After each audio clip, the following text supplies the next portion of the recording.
Hello, welcome to Subjective Insights, my early morning, Chris. Just got up, had a meditation, waiting for a full English breakfast in a hotel, Chris. So, talk about discipline, right? A lot of people talk about discipline as if it's like a kind of value that's valuable in and of itself. It's kind of behind the Protestant work ethic. My grandma, bless her heart, wonderful woman, absolutely wonderful woman, but she was infected with the Protestant work ethic. I was working 3 hours a day for 5 days a week, years and years ago, and during those 3 hours I was earning 40-50 quid, so that was my full-time wage earn. And then, because I'm a night owl, I'll go back to work during the day while my dad worked at the farm, and I'll just nap on the settee, and this kind of pissed her off to no end. And then she would design all these kind of useless tasks for me to do. A bit like the prison system, as Oscar Wilde described it, where they had things like the crank, just these menial tasks that were totally meaningless, just to get you working for the sake of working. And of course, discipline is important in life. You need it if you want to get what you want. But the discipline is not a value in and of itself. It's a shitty thing you got to do because you want to do other things. Like, I want to go to Peru, so I got to save up a couple of £1,000 to do what I want to do over there. In order to do that, I've got to not spend all my money on trivial little shit like that. Or that I want in the immediate moment. And so I have to discipline myself, which means to not do what I want to do, or to do what I don't want to do, which in that case is to spend money. Work is a form of discipline. Now, some people get off on discipline. They get off on being a servant in a servant-master relationship, which is all well and good.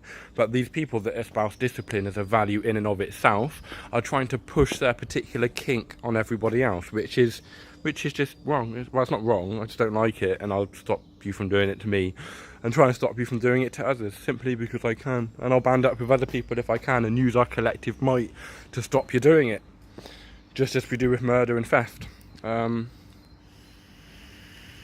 Really, discipline only came about when certain people started dominating other people and trying to get them to do what they wanted them to do, not what they wanted to do for themselves.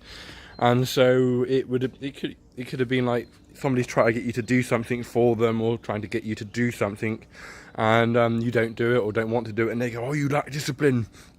And out of that same master-servant or master-slave relationship would have arisen the whole free will determinism debate. Like, in a more natural setting, you can imagine natural kind of Stone Age man just being hungry, so he'd look around to his mates and goes, I'm a bit hungry, could you eat? And they go, yeah, I could eat. Well, let's go hunting then, let's go foraging. And there would have been no ideas or concepts available to even talk about discipline and free will and choice and coercion and non-coercion.